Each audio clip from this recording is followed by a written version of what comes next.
Chief Thompson tells me he's happy with the turnout today.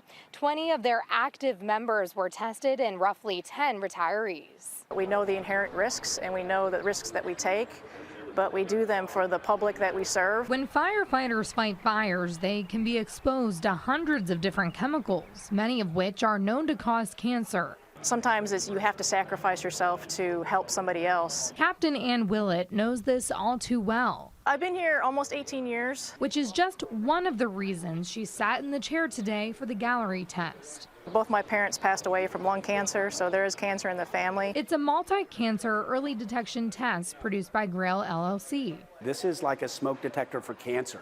It allows us to find signals of cancer prior to symptom presentation and gives these heroes a better chance. The test is a simple blood draw. If a cancer signal is found in the blood, the test can pinpoint the source of the signal in the body.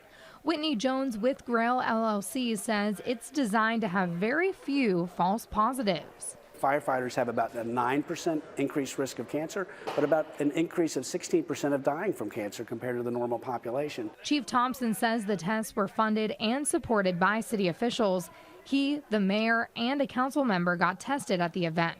Willett says a healthy retirement is the goal. Hopefully other departments can do this as well, and we can kind of start a trend with becoming healthier. Folks with Grail LLC say they're having conversations with other fire departments throughout the state about offering this test to their crew.